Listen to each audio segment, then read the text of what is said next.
Okay, what is up? And welcome back to the Relationship Schools podcast. Here, I'm your host, Jason Gaddis. Grateful to be here as usual, talking about love, talking about connection, talking about making contact with each other and that person in the mirror. This podcast is all about relationships. Thanks to all of you who are leaving reviews on iTunes. You are amazing. Thank you. Seriously. I'd really love to get to 500 reviews, 5-star reviews. Oh my God. So, San Diego therapist, thank you, Jason, for your terrific show. I listen on my early morning walks. Please continue to ask tougher and tougher questions, challenge the science brain, help us marry intelligence with wisdom, happiness, sexuality, and parenting. Bravo, Christina. Christina, what's up? Thanks for your ears and your review. Remember, you can go to your phone, scroll down in the podcast section, Smart Couple, scroll all the way down, and there's 5 stars. It just says tap to review. It's like that easy. It takes seconds. If you want to write something like Christina, that'd be amazing. All right, here's a pop quiz for you. What is the fastest way to improve your relational life? Any guesses? Learn about relationships, learn about intimacy and love, and go back and listen to all 250-ish episodes of this podcast. Oh my God, you're going to get a massive education. Some of you actually done that, so thanks. We're taking applications for our 7th round of the Relationship School. Oh my God. We start in late January. Apply now so you can talk to our growth coordinator, Steve, and see if you're a good fit for our program, okay? You may as well apply. Go to relationshipschool.com/DPIR. In this episode, I've got Dr. Stephen Hayes. This guy is incredible. Wow. I was really blown away by how much this guy knows, how many books he's read, how many books he's written, and how articulate he is about human behavior and how to change our mind. This episode's all about changing your mind, folks. And let me read a little bit about Stephen. Stephen C. Hayes is Nevada Foundation Professor at the Behavioral Analysis Program at the Department of Psychology at the University of Nevada. He's an author of 45 books now, I think. Nearly 600 scientific articles. His career is focused on analysis of the nature of human language and cognition and the application to this understanding and alleviation of human suffering. He's a developer of relational frame theory and acceptance and commitment therapy. He's been president of the Division 25 of the APA, American Association of Applied and Preventative Psychology, the Association of Behavioral and Cognitive Therapy, and the Association for Contextual Behavioral Science. Yeah, this guy, he's got quite the resume, honestly. He's been listed in the Institute for Scientific Information as the 30th highest impact psychologist in the world. Wow. Okay, I first heard about this guy when my wife was a therapist at an eating disorder treatment center. And they used his approaches in the treatment of eating disorders, which apparently is pretty effective. ACT therapy. So what I loved, he says in this interview that he loves human behavior, but it sort of doesn't account for this more abstract quality of the mind. How do we really change our mind? Not just change our behavior, but change our mind about our behavior. So we get into that heavily in this episode. We start out by getting to know him and hearing about just how he got into studying human beings. And of course, it came no surprise from his own traumatic, challenging childhood. So you're going to hear about that, all right? And man, I was just really moved to hear, I don't know, details of this guy's life, okay? He's got some really good quotables here. I'm just going through my notes. You know, we talk about how we make ourselves wrong and how we make ourselves sick and how we make ourselves kind of insane, all the ways in which we judge ourselves. So we talk about how to go from being a victim to being more empowered. And he talks about 6 steps we can take as human beings to do that. We touched briefly on secure attachments. We talked about being psychologically flexible, which is a new favorite term of mine. And we talked about the word acceptance and what it really means. We talked about diffusion and the diffusing the reactivity of your mind through mindfulness training and developing the witness. So there's a lot of good stuff in here, okay? I think you're going to dig it. Listen in. You therapist types and nerdy psychology people are going to really like this one. But even if you don't study psychology and you're not a nerd like me, I think just his story alone and the way he talks about the mind is really accessible and fun. All right, welcome to the show, Dr. Stephen Hayes. I'm glad to be here. Yeah, I'm psyched you're here, man. Who are you? Like, we just read your bio. People have a little snapshot, but how do you describe yourself these days? Well, I'd usually say just some guy, but I'm a person who's trying to bring kind of Western science-y kind of stuff right inside human complexity. And I've spent 40 years trying to figure out, what are the 20% of things that does 80% of the work. And so that's a combination of something that's very practical, bottom line, but also kind of geeky. Mm-hmm. So, and I have heart for it because of my own personal struggles. So I think you're listening to somebody who's like an old guy who spent 40 years trying to figure out how does the human mind work? What difference does that make? And my interest started really with why am I miserable? And then that started with even a little boy wondering, why are my parents so miserable? Yeah. And then why are my clients so miserable? Why are humans struggling so? And I'm kind of able to bring something to the table because of that combination of heart and science and all those years that I hope is useful to people. My bottom line is I hope what I'm saying makes a difference in your life and the lives of those that you love. And I think that's what the science-y wing of relationships and therapy and self-help and all of that, how they should do it. Yeah. So that's who I am, as a person who's pursued that vision for a long time. Yeah. Inspiring. Thanks for doing all that work for people like me that get to learn from you. Yeah, at its best, when I get those, because there's about 3-4 million ACT books in print around the world, maybe more than that. I get these, these emails, the very sweet emails of what happened in people's lives when they're able to take these core flexibility processes that's inside the work that I do and apply it in all these different areas where they need it. And it's not about immortality or self-aggrandizement. I presume everything we are doing right now will be forgotten very, very quickly, but we might be able to put things into human culture and human lives that makes a difference. If you, there's cool data, like if you change, your friends change, the friends of your friends change, and the friends of your friends change. Mm-hmm. The friends of your friends of your friends. So, there might be, just between you and I, like 4,000 people listening to this conversation, even if they're not listening. You know what I mean? I mean, they have a stake in it. Uh-huh. And then however many people are listening, you expand it out and you say, we're always at this place where we have a chance to change the arc of the world, but not in this kind of, remember my name kind of thing. That's silly. That's not what happens. You're going to be forgotten. Yeah. But what you're doing matters. Yeah. Yeah. Thanks for that reminder. Totally. I want to talk about relationships today in the context of your work, like from ACT, the relational frame theory, mindfulness, consciousness. Cool. And I just got to say, man, you're quite the beast here. I say that with, a lot of love and care. It's, you've done a ton of research. You've written 45 books, maybe more now. 900 articles. You've really made an impact here on human beings. And I'm just want to start with kind of a personal question, like what makes you tick?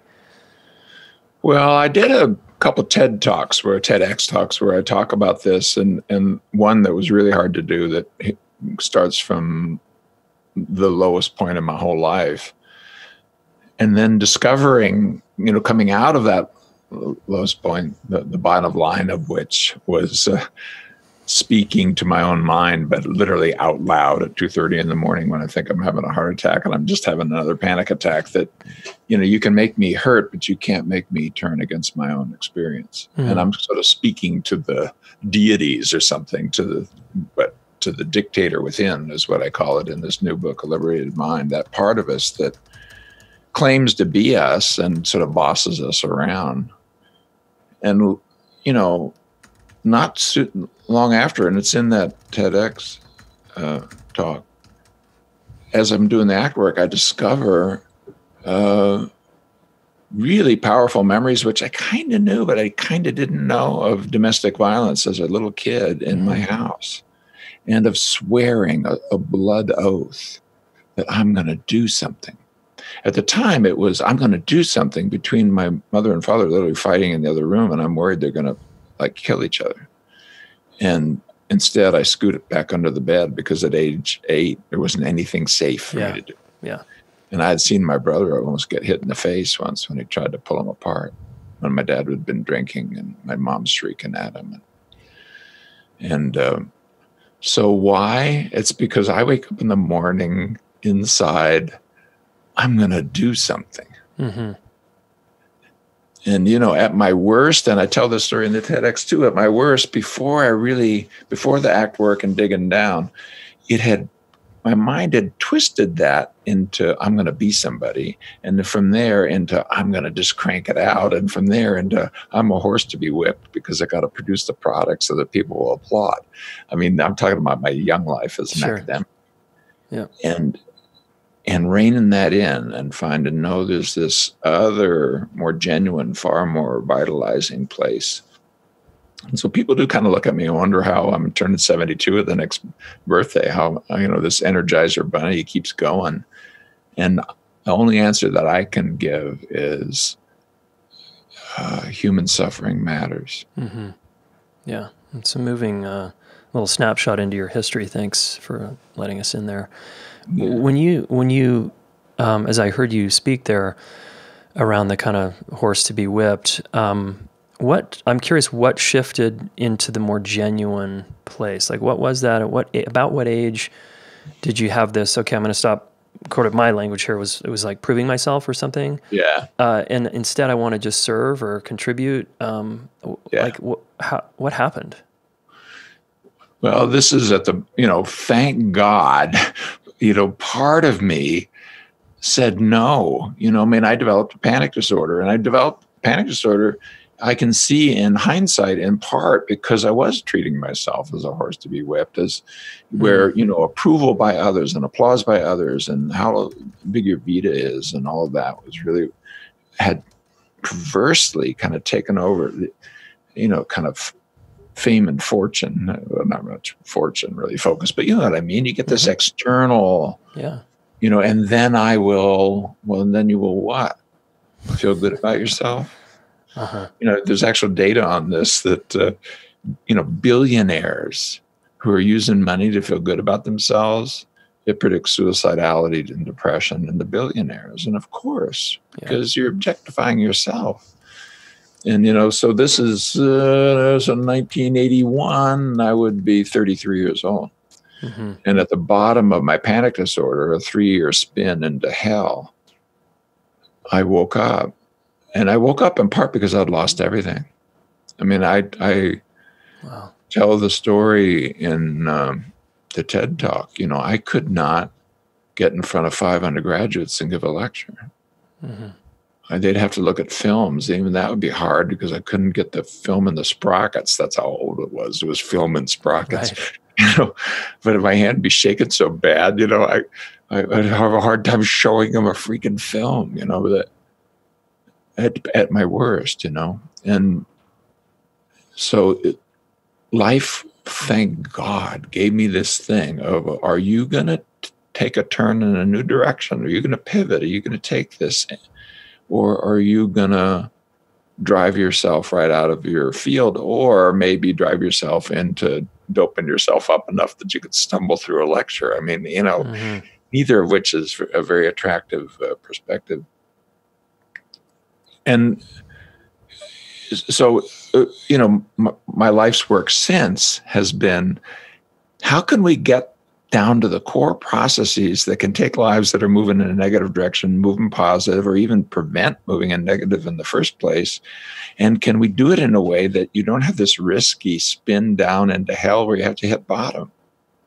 Right. A lot of people who are doing major, ginormous, wonderful, caring, loving things, it came out of the drinking that almost killed them, or the drug addiction that they almost died under, or the suicidal, thing that actually had them with a gun in their hand and then they woke up. I mean, but the Eckhart Tolles of the world, and so many of our kind of major kind of wisdom teachers. Well, heck, not just that, all of our spiritual and religious leaders, almost all of them.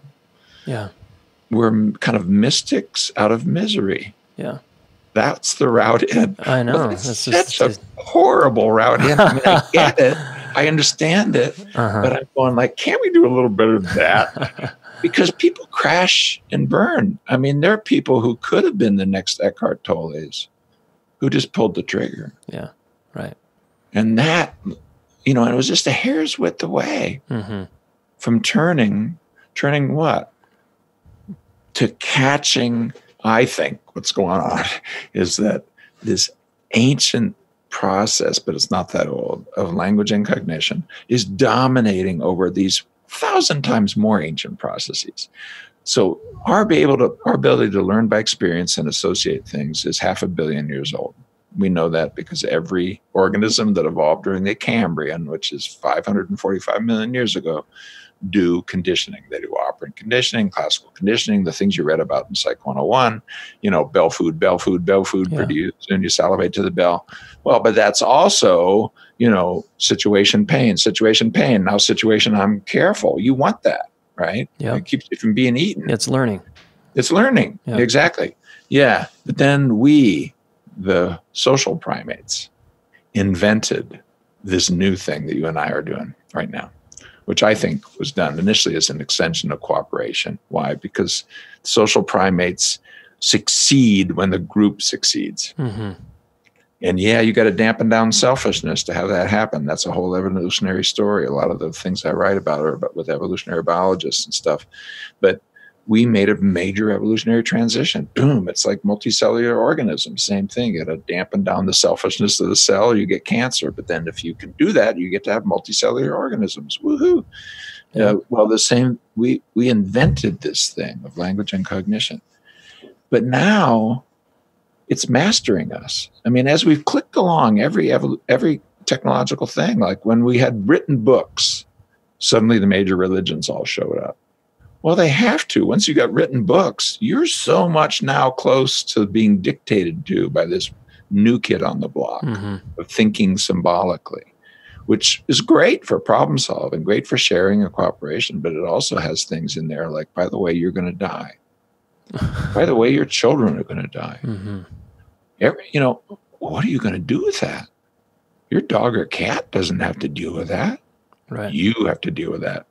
Well, and now you've got a computer in your pocket. It's 120 million times more powerful than what landed people on the moon. This computer in your pocket. And it'll show you misery that's happening around the world live. Yeah. And it'll give you a constant flow of judgment, problem solving, et cetera. So so what?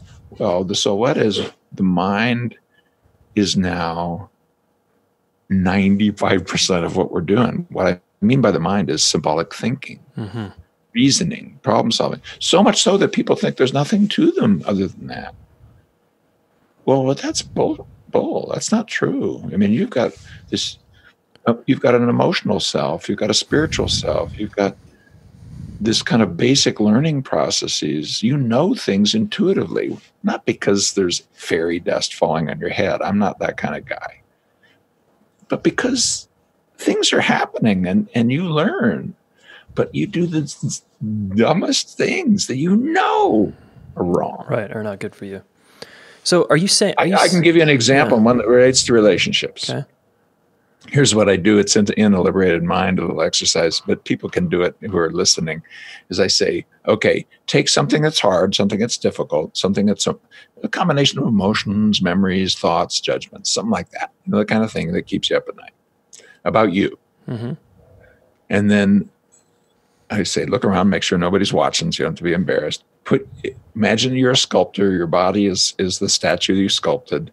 And you want to show with your sculptor what it's like to be you, with you at your worst with those issues, so that somebody walks through the sculpture garden and sees that brass statue of a body in that shape, has a clue, a guess, a hint as to what it's like to be you at your worst when dealing with that.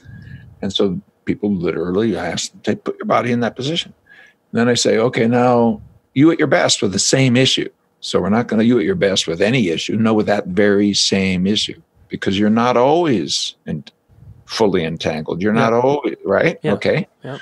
Well, we've done this around the world. We've taken hundreds of pictures, and I know what people are going to do who are listening to me right now. If you're in a room where nobody's watching, you can actually do it. Mm-hmm. You at your worst, your eyes close, your head goes down, your arms and hands come in, you buckle at the waist, you might clench your fists, you might pull your kind of heels up. You might sort of begin to assume a fetal position. You might even get on the floor and assume a fetal position. Totally. Yep.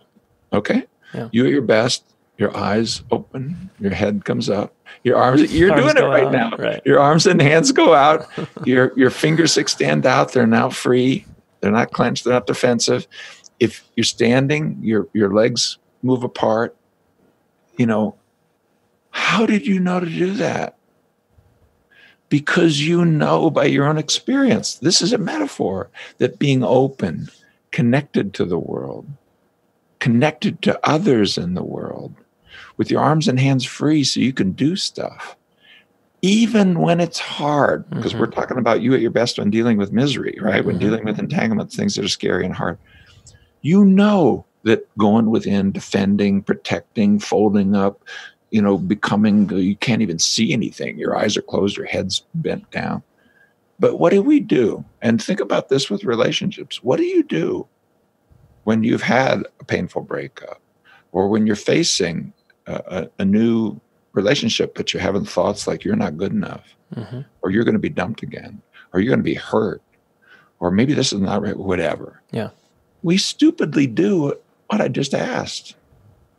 Because the mind will tell you what you need to do is protect yourself against your feelings and assume a fetal position. What you need to do is fight. Right. What you need to do is run. Right. What you need to do is hide.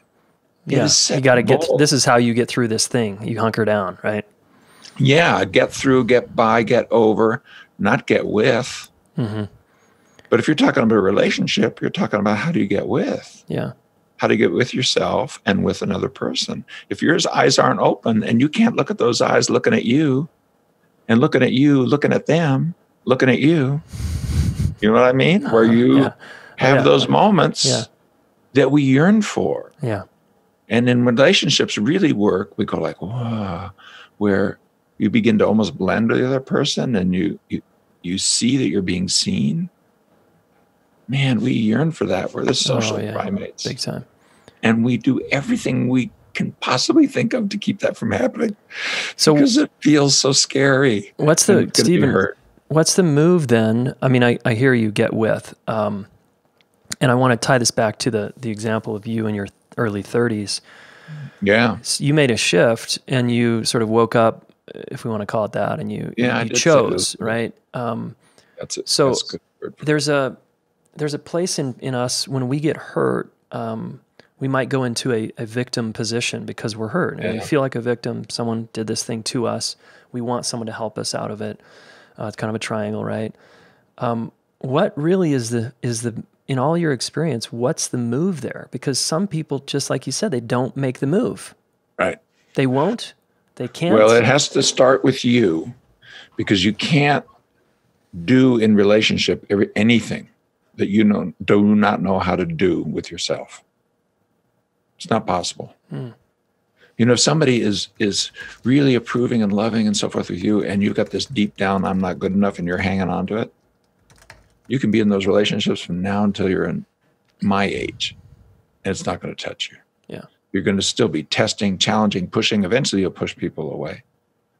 Eventually. To confirm your story that you're not Yes, enough. to confirm, because it's never enough. It's like drinking water, where the water has a shunt out. Instead of going into your body, it goes out a little drain that you created. You just drink and drink and drink, but you're still thirsty because it's your job to start with, is it okay to be me? Mm-hmm. Not as a judgment, but as a stance that allows you to have emotions, to learn from experience, to have memories. There's no delete button in the nervous system. It's not a healthy thing, even if there was. And that's step one. But then step two is, can I extend that quality of openness, compassion, acceptance, non-judgment, present focus, being with? So being with yourself, mm-hmm. then extends it out to, I can afford the risk of this yearning towards belonging that we have by birth. I mean, babies have it. Yeah. To reach out and connect with the eyes and the souls. They say eyes are the window to the soul. I mean, I'm talking, that's metaphor really when I say connect with the eyes. Yeah. Connect with the whole conscious human being who's here conscious with you. And I probably just went off in a little bit of a riff there and forgot what you asked me, but realign me a little bit. Yeah, the point is, I like it, is what is it that allows some people to make the move you're talking about, to get with and to reach out and to connect, and other people don't do it, can't do it, won't do it? Yeah, exactly. Okay, so one of the warnings is to put that on others. Somebody else has to do that for me. Because that's right inside. Think about it. Somebody did that to me. The negative side of that, somebody did that to me, the so-called positive, but it's not positive, is somebody has to do it for me, right? Mm-hmm. So, I have to be loved, not I have to be loving. This is a little, so that's one. Okay. And if you start doing that, you'll never get to it. But if you can get that it's your job first. This is something you need to do first. Then I think what really distinguishes it, and that's what's in A Liberated Mind and in all of my work, this is the hack. I mean, I think we've got to hack the system. It sounds kind of silly, but we've got the 20% that does the 80%, however you want to talk about it. We've distilled this thing down to, there's more things you can care about, but you better care about these 6. And we're sitting on between 1,000 and 3,000 studies on them. I mean, a huge literature of not just correlational, this is how it uses, but actual experimental. If you're a geek scientist, we got 330 randomized trials. Okay, so we know how these processes work. And they're not hard to learn. We've shown you can even learn them from freaking books, never mind therapists and podcasts and all that kind of. So here's what distinguishes it. Okay. Can you be, we'll start it in the order that I think would be most powerful. Can you learn to step back from your judgmental mind and notice it from this more witnessing spiritual part of you? Can you be aware of your own mind? Yeah. And what it's doing? You don't have to stop it, criticize it, change it. You just have to pull it off your face like a bad monster movie, like Alien or something. Pull it off your face, put it out at arm's length, and notice you're thinking. And you think lots of different things, and that's fine. It's a great tool, but it's not you. Yeah. It's a real recent little part of you. It's only a couple 100,000 or a couple million years old, and there's parts of you that are 500 million years old. So notice your thoughts. And then from there, can you begin to open up to your feelings, memories, bodily sensations? Is your felt sense and your emotional life worthy of your attention? And can you create a place where you are allowed to hurt or to be embarrassed or to be afraid or to be sad? And look, dude, there isn't a emotion you can name, anybody listening to me, where you don't pay good money to produce it.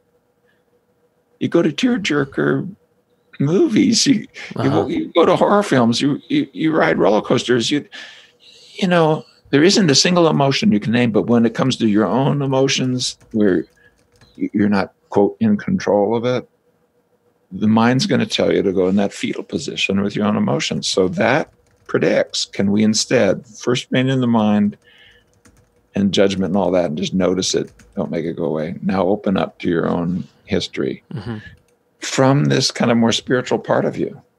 So what's at stake is not the persona, the mask, not the story, not the, I hope everybody believes my blah, blah, blah, blah that you tell in your first dates, that contain lies, by the way, or exaggerations, which are lies, or omissions that are really important, which are lies. Yeah. Okay. And so you're trying to get somebody to love a clown suit instead of loving you. And then even if they do, you feel like you fooled them. And if they really knew you, they wouldn't love you. If instead you can go to this part of you that's beyond story, that's there when it shows up in meditation, or there when it shows up in real connection. And then can you bring your attention, because you can interact with the world in different ways, to what you really care about in your behavior, not what you want as a result, not your goals, no, I'm talking about what you stand for. The adjectives and adverbs of lovingly, genuinely, authentically, compassionately, it usually has a "ly" on it. And then can you work to put that quality in your life's moments and your actual behavior, the things you do? Build habits so that even when you're not watching, you're living a values-based life that are based on values that you have, not the ones you've been told you have to, not wagging fingers of shame and blame, not mama applauding or anybody else, between you and the person in the mirror. Those are 6 things. If you do those 6 things, life's going to open up. If you don't, it's going to close down. And so the people who intuitively or by experience, but now we got Western science. We can write down books. We can say, here are the things. Here's what it shows. We really know these are the trajectories. Here's how to learn them. Yeah. And that's what's in not just our books, it's in the acceptance and mindfulness wing especially, but I try to walk people through that entire literature and stuff in a liberated mind in a way that isn't like going to the dentist. I try to do it by telling stories, my story, etc. Beautiful. But that would be the answer I would give. Okay. Do you know how to be psychologically flexible is the way, the summary line. Which is enormous in today's time, I think. This witness quality, the first step you said, kind of pulling the, creating a witness perspective, right? It seems like, back to sort of your comments about almost crisis, is if you can't do that, for some of us, we have the benefit, I guess, of a crisis will push us into that position, right? That's what happened to me. Yeah, it's what happened to me. And people will stay kind of calcified and stuck. And we have so much medication that it can be actually, and by that I don't mean just pharmaceutical drugs, right? I mean like TV, Facebook, like whatever, to keep us away from our experience. Yes. But I want to ask you about, you said this has to be learned, like you have to do it for yourself. Now, if we bring attachment theory to you here, the baby can't learn really to how to effectively self-regulate unless there's a parent there helping them. So in my experience, I just want to get your take on this. Like, we can't learn to love ourselves alone. We actually, it happens in the context of relationship.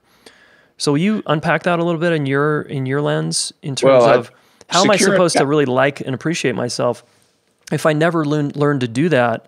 It's a bit of a paradox, because how are you going to get those relationships if you didn't have those secure attachments? Right. Secure attachments are the most common human condition in which you will learn to be psychologically flexible.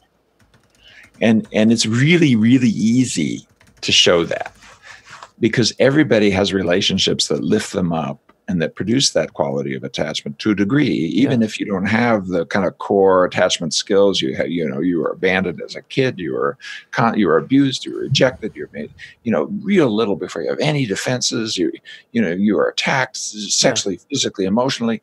If you had the worst possible history, I bet you there's still someone in there, or if not, in the books that you read and the things where you felt there's someone who's a model of how to lift you up. And it could have been a coach or a nurse or a teacher or a sibling or a therapist or anyone, right? All right. So here's my quick spin around the flexibility processes. With regard to that person, did you feel accepted for who you really are, and was judgment a little bit out of the room, or was it you constantly being judged? When you were together, were you consciously together, this kind of witnessing self you're talking about? Could you see that there's two conscious human beings here? And could you be together in ways that kind of fit the situation and focus on what's of importance here? Or was it always one way, my way? I don't want to even talk to you unless you're doing it my way. Those questions are the flexibility processes of being kind of emotionally and cognitively open, in the present, consciously focused on what you care about and building behaviors around that. Those are the 6 flexibility processes. Mm-hmm. So if you have a secure attachment history, you are much more likely to do it. If you have been trashed and you have nothing, attachment, nothing, you still have some models there, number one. You still have a yearning. You have a biologically based yearning. You are a social creature by birth. If you were raised in a box, you still have that, because it's your birthright. Yeah. How would you know that?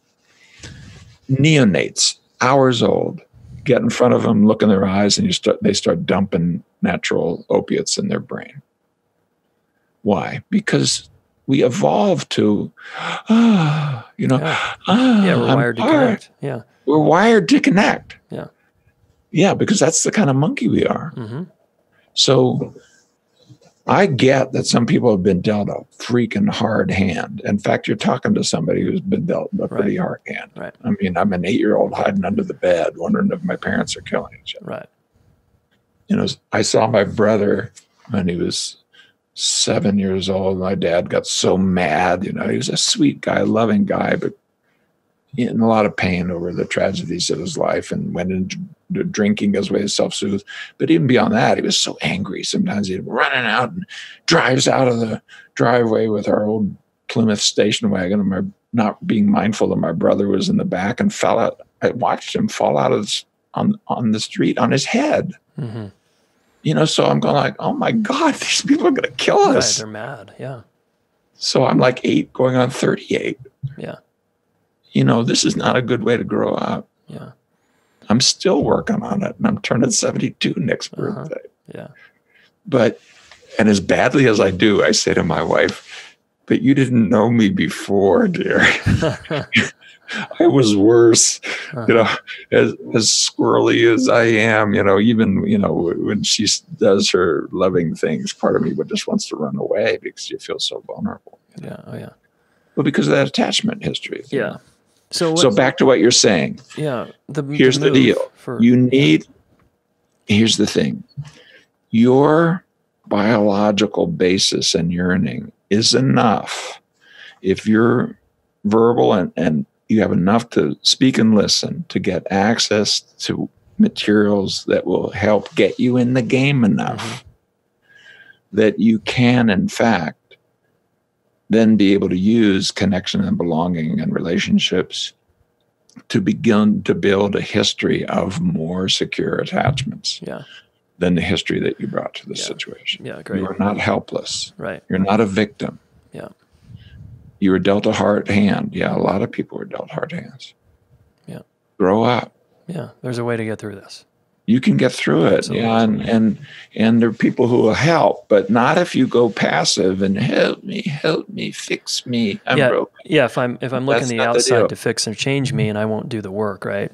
I just want to be listened to and rescued and enabled, right? Yeah, and you'll find even therapists who will listen to you Absolutely, for years. man. They'll take your money and listen to you for years. Yeah, that's right. And you'll be no better off. Or they'll get so freaking tired of it, you'll get another therapist, you'll get a referral, and then you'll do the same thing.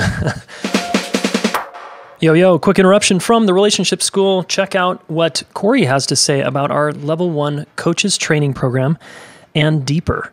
Remember, guys, right now is the chance to apply. You got to apply if you want to change your life through relationships.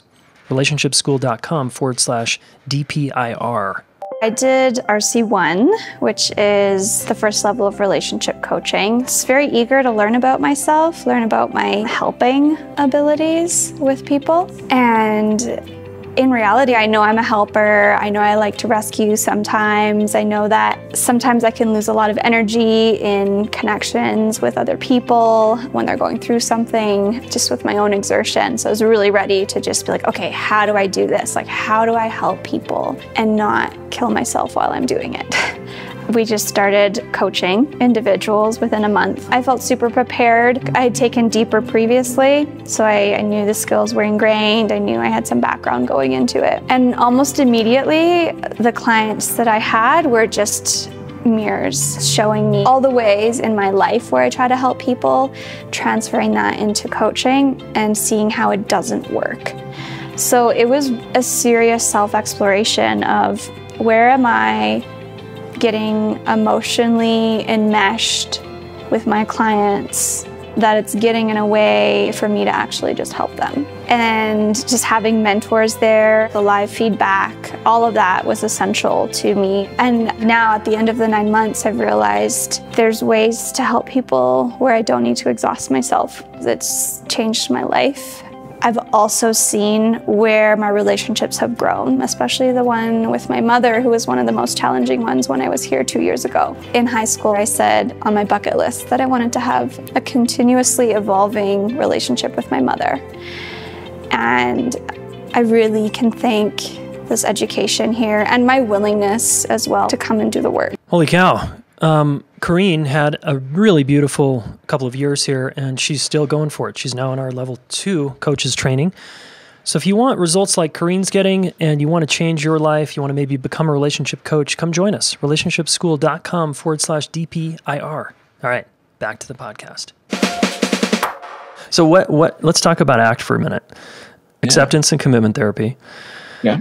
Give the listener who's maybe there's some therapists who are familiar with ACT. I know my wife, as I said before we hit record, that she's read the book and applied it when she was working with women with eating disorders at the Eating Disorder Center in Denver, and she was pretty impressed with how effective it was.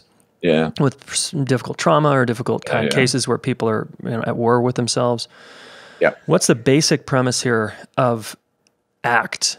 What are we trying to do? Accept our experience, develop this witness, and make a commitment to something else? I mean, you tell me, like, what's... Yeah, it really is that. I mean, it's sort of to, accept, but acceptance is a tricky one because it sounds like tolerate and resign, but it's accept. I know you don't mean that, but the original meaning of it was the septare part in Latin meant to receive is just to receive a gift. And it's still left in English when I say, here, will you accept this? And you give a precious gift to somebody. You don't mean, will you tolerate my gift and resign yourself to the fact I'm giving you something? It means, will you take it willingly? Well, okay, so will you take your history willingly? Will you then sort of show up in the present consciously with that history? And will you focus on what brings meaning and purpose into your life? And so, accept, move, take action,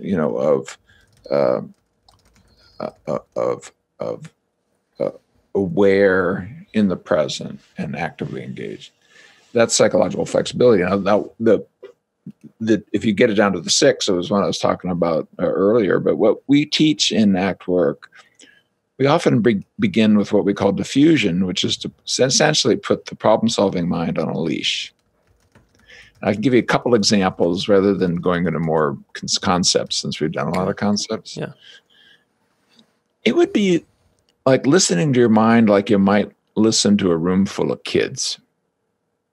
They're talking, and some of the stuff they say is interesting. Some of the stuff they're saying is just nonsense. And they're getting their arguments and so forth, and fine. I mean, even 3- and 4-year-olds understand the Disney cartoons with Goofy with horns on one shoulder and Goofy with a halo on the other shoulder. Yeah. I mean, so that means that 3- and 4-year-olds know about this cacophony, the arguments, blah, blah, blah, blah. Yeah. Okay, and so what we're going to do is we're going to work on our diffusion skills and just things like give your mind a name. Allow yourself to listen to the voices like you would a kid. We do things like sing our thoughts. We distill critical thoughts down to a single word, and we say it over and over again for about 30 seconds, at least once per second. Like stupid, stupid, stupid, stupid, stupid, stupid, or whatever keeps you awake at night. And you, over and over again, these tiny little exercises pop the illusion that language gives you, which is you're living in the verbally judged and constructed world. No, you're not. You're living in this much broader world that's experiential and beyond words. And then you get this little thin cortical overlay that's constantly talking about it. Yeah. Well, we want that. We want that. I want to know when it says you haven't done your taxes. I got a little notice here saying you haven't filed the Reno business tax for your business, which I hadn't. Uh-huh. And then, by the way, it was due October 31st. Yeah. Well, I sent it in day before yesterday. There's a 30-day grace period. I'm fine.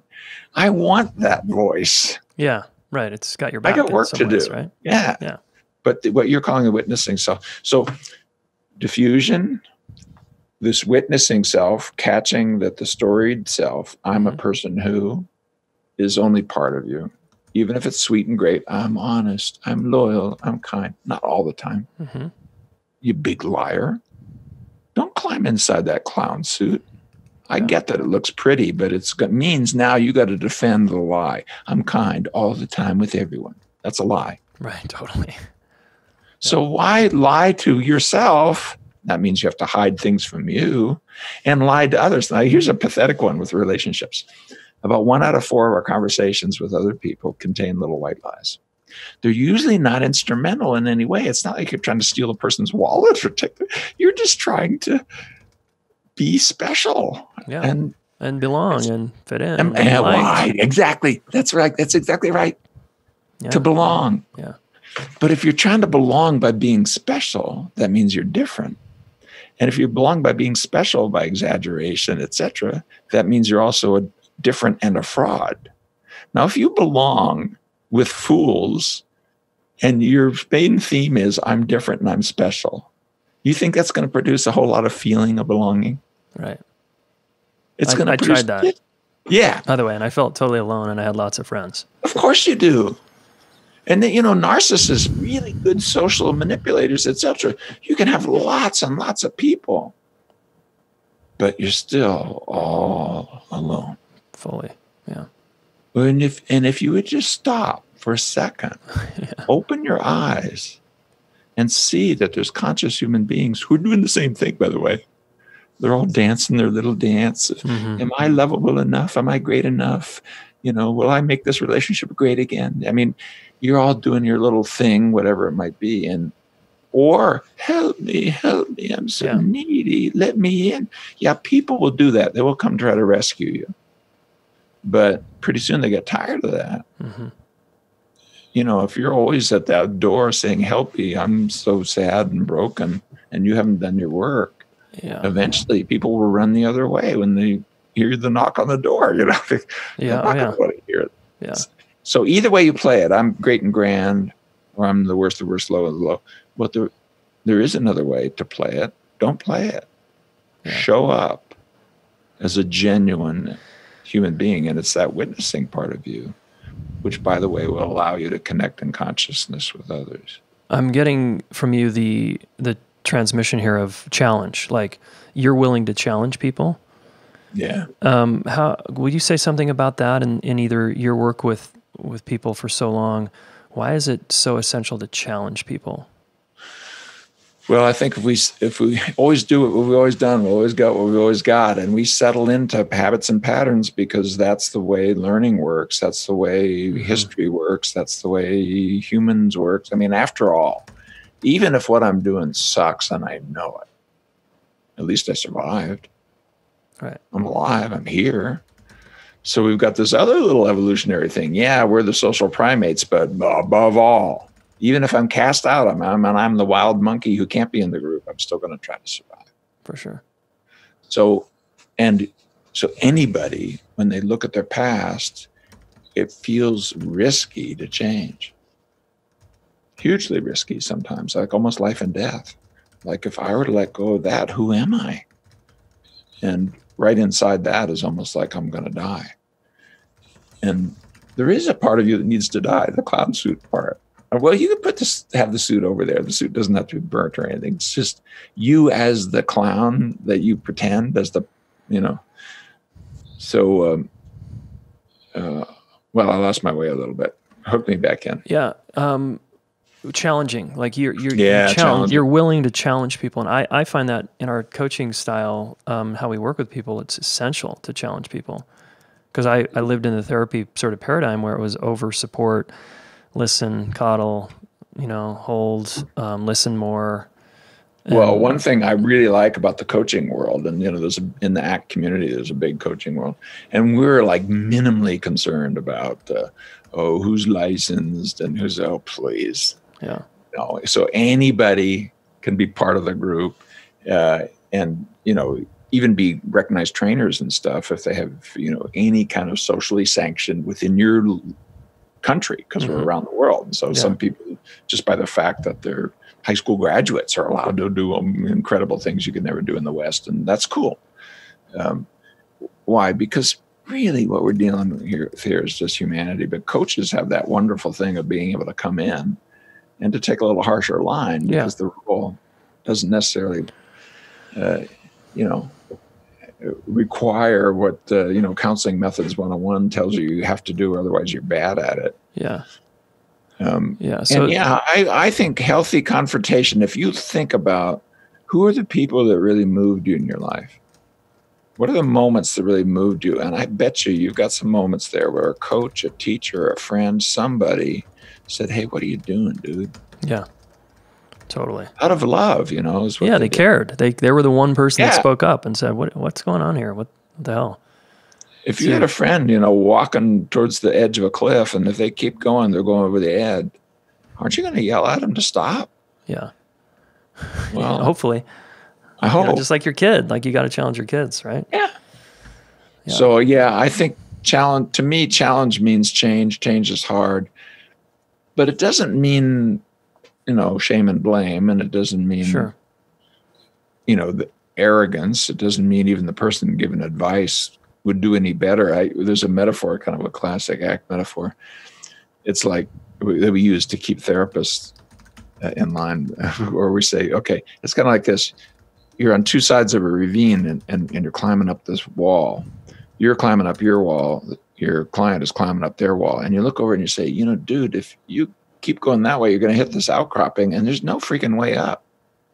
You're stuck. In fact, this is really dangerous. If you keep going, I think you might fall. If you go to the right, though, if you go over about like 25 feet to the right, you can't see it from where you are.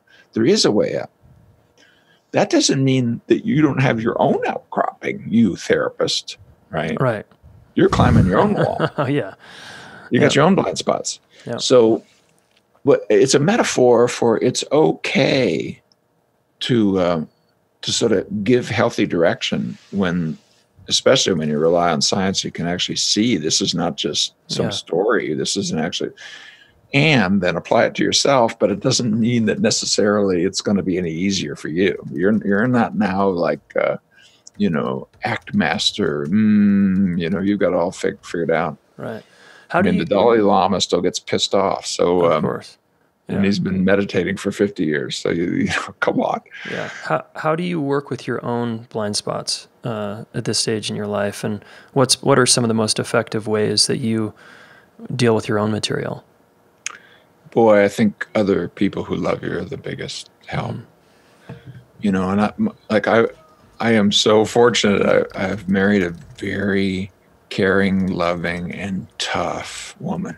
Mm-hmm. And she will, if my head swells, because I've worked hard, and a lot of people know my work and all that. And so you have this little ego-based conceptualized self thing, not the witnessing self, that starts going, ooh, that's really great. Maybe your next book will sell, and maybe you'll be invited to be on Oprah, and then maybe you're like, Dude, totally. I don't know anything about that. So if I go out and I'm at a conference and stuff where a whole lot of people know my work and they're asking me to sign books and stuff, which I love to do because heroes are important. I don't believe it. I don't buy into it, but it's human. It's sweet. It's a good thing. But if I come back with a swelled head, boy, I'm going to get whacked upside the head by somebody who loves me. And, but I think the other one is, are you really getting what you really yearn for? in your own life. So there's this other whack upon the head, which is, what are your values? And are you, in this last day, this last week, this last month, living your life in a way that really moves you towards what is of most importance to you? Or are you falling into a pattern where other things, whether it's money or applause or avoiding things that are hard or whatever, is beginning to take over? So you get a sixth sense when you keep doing it and doing it and doing it, and you're never able to do it fully. And when new things come up, I tell the story of developing tinnitus from all my punk rock days, and then becoming old. You want to stand in front of 160 decibel speakers very much, or you're going to be my age, hearing screaming ears from morning to night, which is what I hear.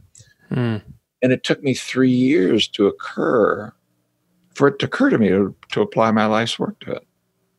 Wow. I mean, I actually had to catch myself in a suicidal thought. If I'm dead, the ears will stop ringing.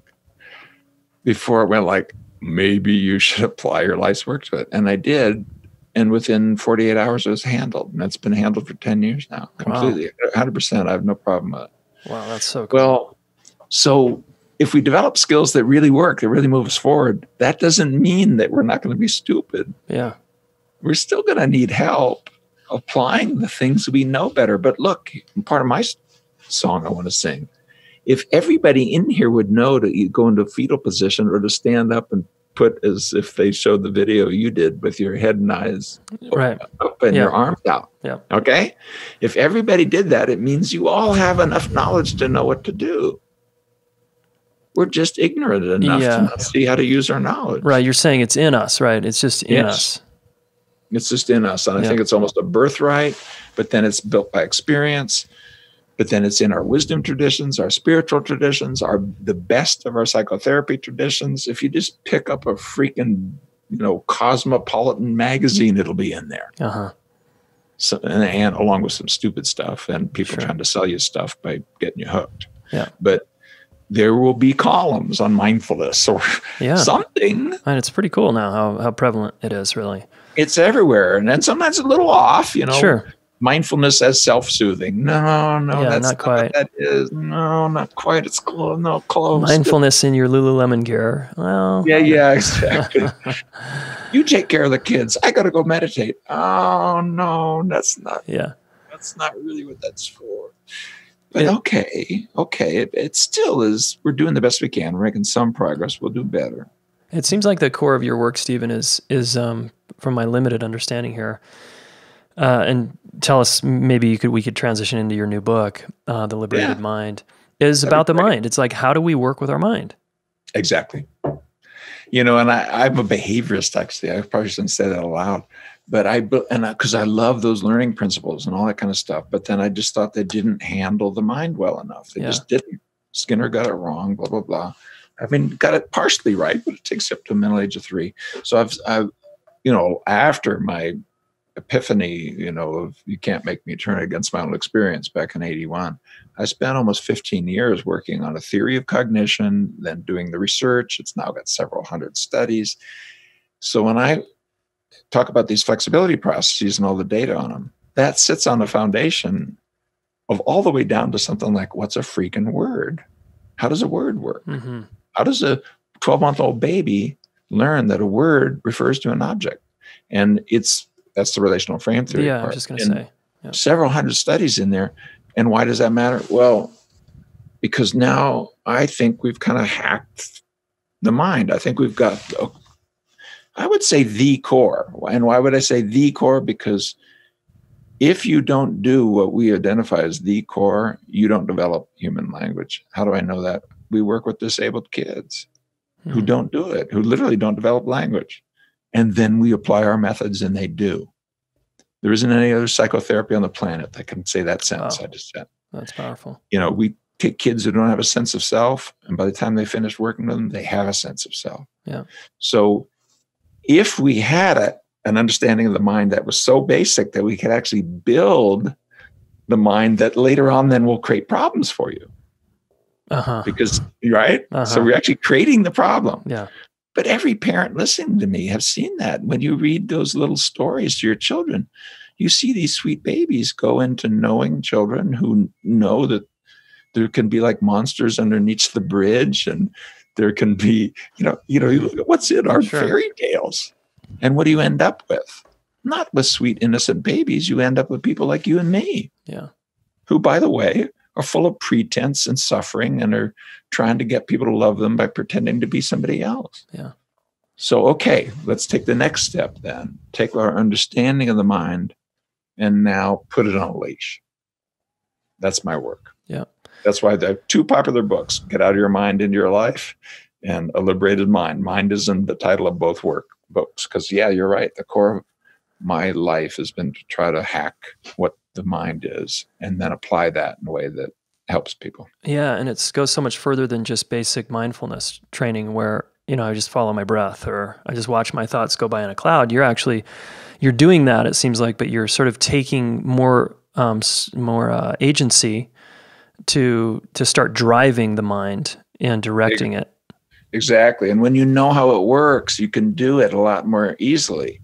And I'm kind of our work is kind of part of the mindfulness tradition, but kind of not. Mm-hmm. It's a little bit uncomfortable. Like a guy I respect greatly, we've talked so many times, like John Kabat-Zinn would not endorse the book, A Liberated Mind. And he just wouldn't, because this is not close enough. Yeah, it's not, John, because this comes into that space from a different territory. And that's cool. I love the man anyway. I sent him a free copy, copy of the book, and I described it. So because what's in the mindfulness traditions are what the non-science folks figured out thousands of years ago. Yeah. Well, that's cool. That's wonderful. Let's take advantage of that. Yeah. But let's not stop there. Right. I mean, why would be some guy under a tree thousands of years ago? That's a beginning, not an end. Yeah. And yeah, you can do science of that. Oh, monks who meditate, they have different brain structure. Great. Okay, fine.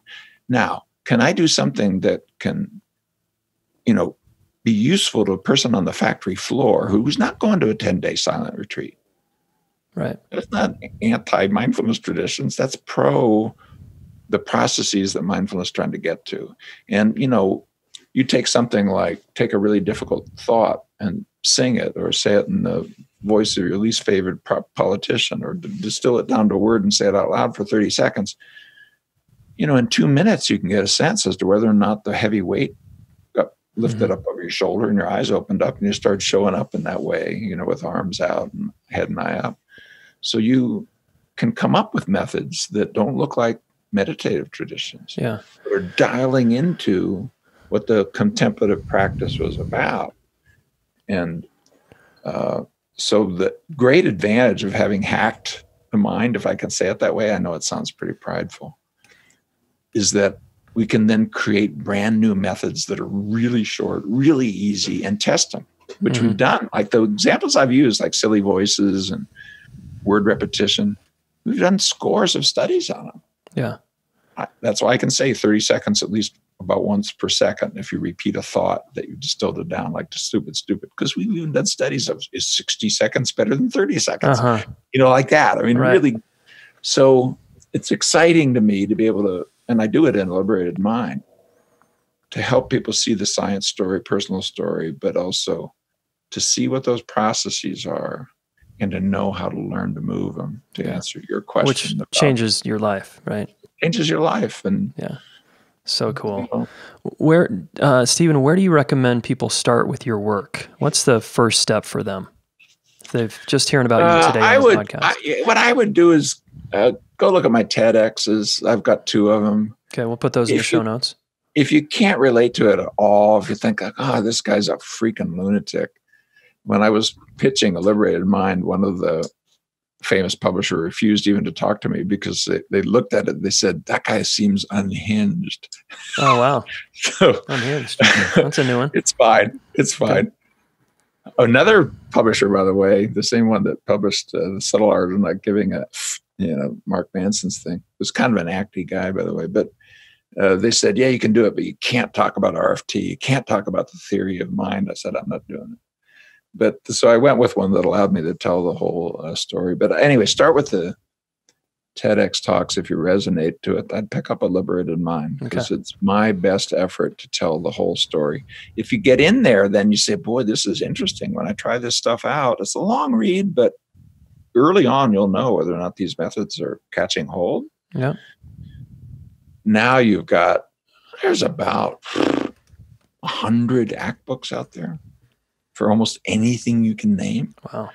Not, I've got a couple by me, and I did kind of originate it, but there's a whole community now. So then you can dial something in that really fits what you want to do, whatever it is: relationships, diet, exercise, addiction, depression, anxiety, you name it. Yeah. And then from there, if it still resonates, now you've got a thing you can rely on. Cool. And I'm noticing it's on audiobook also. So for folks that like to listen to podcasts and things, you can listen to Stephen's book. Oh yeah. And Cool. It's actually does better on audio than it does in the hardback. It's done fine. It's in that 5,000 to 2,000 range on Amazon. Nothing to complain about. Cool. That's great. Well, I have one more question for you, and then I want to ask, where else we can find you. So I ask all my guests, one of our missions is to reach a lot of young people with relationship education, just because we're not really formally taught, how to work out our differences or take responsibility for our experience, et cetera. And so if I were to speak to, let's say, 1,000 teenagers in an auditorium, and I could only teach them or share with them one thing, what would you, and you were going to whisper in my ear something, what would you have me say to them?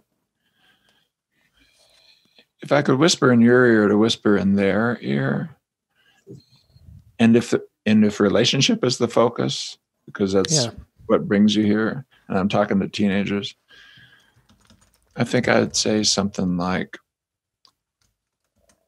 if you think about what lifts you up, it's when people around you are accepting, non-judgmental, conscious with you, and where what you care about matters, and you can sort of be together in ways that fit the situation. Do that with yourself and create a space where you can do that with other human beings.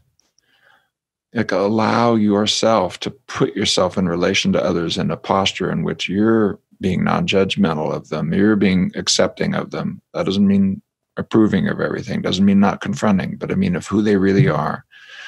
That you can be together and attend to each other, connect eye to eye, and sort of witness the witness that's witnessing them. Mm-hmm.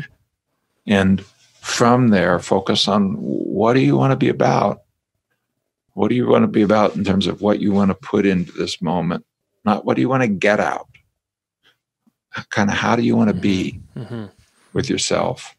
And how do you want to create a space in which other people can afford to be more who they are? Yeah. And if you do that, you will create relationships that are loving and lasting and uplifting. You don't have to walk through life in a clown suit or alone. Yeah. Wow. Very cool. Thanks, Stephen. Now, where's the best place to people to find you on the Ethers Here websites? Well, I do have a website called stephenchayes.com. And if you want to get my newsletters and all that, if you go there, I have a little 7-lesson mini course on ACT, which it's an autoresponder. If you put your email in, it gets it. It does mean you're in my email list. And, occasionally I'm letting people know about books or courses or things like that. But mostly I try not to spam people, and I give them access to my blogs and things I'm writing about, and I try to be useful to them. And if you don't like it, you can opt out with a single click. So I would send them to stephenchayes.com. But if you want to chase the ACT work, there's also, like, let's say you're even interested in a therapist or something like that who does this work. Yeah. There's a Bitly link, if you know Bitly. Mm-hmm. Just write out the words "find an ACT therapist." Capitalize the word "find." ACT is capitalized, all ACT. Find an ACT therapist, and there'll be a list of about 6,000 people around the world. There's 27 chapters around the world. 8,500 professionals are in this society. And so almost anywhere on the planet, there's somebody not too far away. And one nice way we do it is when you click on it, you can see all the training that they've done. It's relevant. So it isn't just the label and, or your social worker or psychiatrist, or whatever. No, what have you done? What experience do you have in this area? And then the final one is there's, for people in the public, there are support groups out there, both in Facebook and things like that, and listservs. And there's a link actually to an Act for the Public listserv on groups.io. Used to be Yahoo, but Yahoo just backed out of Groups. So it's groups.io. And there you can find a couple thousand people who are just like reading self-help books and being human beings helping each other. And they're just awesome. I mean, there's some people in there who I've followed for 10 years. I've watched them go from just, suffering and struggling and flopping around like a fish on the deck. And man, now they can just nail it when somebody says something that can be so helpful and so kind because they've been there. Yeah. And they're just normal people. So you're not getting some sort of psychobabble. Okay, good. That's important. Cool. Well, Stephen, it's been awesome. It's been a real treat. And I really, really, again, value and appreciate, you taking a stand for human beings in the world and all the stuff you've put out and all the hard work you've done. Well, and I have to say, this has been one of the more fun podcasts I've done because your questions sort of felt apt and from your heart and not from some sort of mental structure. Right. So thanks for creating a context where we could play a little bit. I hope that wasn't too confusing to listeners, but no, I think it's going to be maybe good. They felt that there was a pretty good energy here, that we were exploring something. Yeah, agreed. Yeah, and I got the Liberated Mind in my cart. I don't know why I didn't read this beforehand. I was unprepared. So you got me, and I'm psyched to have that book this week. So thank you. Awesome. All right, man. Take care. Thanks again. Okay, shit. You can make me hurt, but you can't make me turn away from my own experience. Boom. He says this in his books as well. I finally got the... After I recorded this interview, I immediately bought The Liberated Mind from him and started plowing through it, and it's very, very good. So one action step here, of course, is always go check out my guests. Who are these people? What the hell are they doing? StephenCHayes.com and praxiscet.com is where a lot of his trainings are listed, if you want to check out his trainings. And the guy's got lots of books. I just am plowing through Liberated Mind. Check out ACT if you're into acceptance and commitment therapy. I also ordered his book Pro-Social on groups. Anyway, I'm really intrigued about this character and had just really an awesome conversation offline and online with this guy.